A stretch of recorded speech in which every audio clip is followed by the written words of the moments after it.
नमस्कार दर्शक बंधु। आज हूँ महाशिवरात्रि। महाशिवरात्रि शिवंकर बहुत बड़ दिन।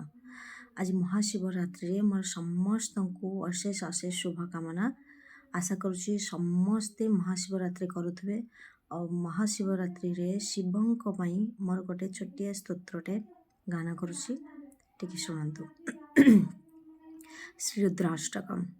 नमामि शमिष्ठान निर्वाण रूपम विभुं व्यापकं ब्रह्मवेदस्वरूपं निजं निर्गुणं निर्विकल्पं निरीहं चिदाकाशमाकाशवासं भजेऽहं निराकारमङ्कारमूलं तुरीयं गिराज्ञानगोतीतमीशं गिरीशम् करालं महाकालकालं कृपालं गुणागारसंसारपारं नतोऽहम् तुषाराद्रिशङ्कासगौरं गम्भीरं मनोभूतकोटिप्रभाश्रीशरीरम् स्फुरन्मौलिकल्लोलिनी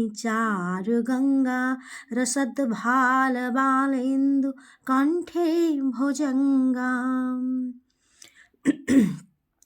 चलत्कुण्डलं भूसुनेत्रं विशालं प्रसन्नाननं नीलकण्ठं दयालम् मृगाधीशचर्माम्बरं मुण्डमालं प्रियं शङ्करं सर्वनाथं भजामि प्रचण्डं प्रकृष्टं प्रगल्भं परेशम् अखण्डं अजं भानुकोटिप्रकाशम् त्रयशूलनिर्मलनं शूलपाणि भजेऽहं भवानी पतिभावगम्यं कलातीतकल्याणकल्पान्तकारी सदा सज्जनानन्ददाता पुरारी चिदानन्दसन्दोहमहापहारी प्रसीद प्रसीद प्रभो मन्मथारी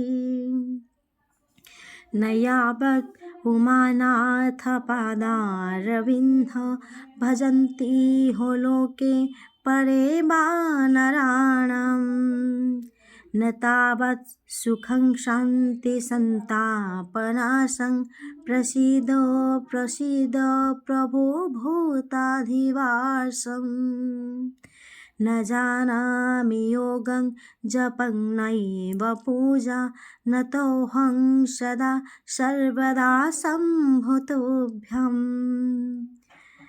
जराजन्मदुःखौघतातप्यमानं प्रभो पाहि आपन् नमामि शम्भो प्रभो पाहि आपन् नमामि शम्भो प्रभो पाहि आपन् नमामि शम्भो। इति श्री गोस्वामी तुलसीदास कृतं श्री रुद्राष्टकं सम्पूर्णम्।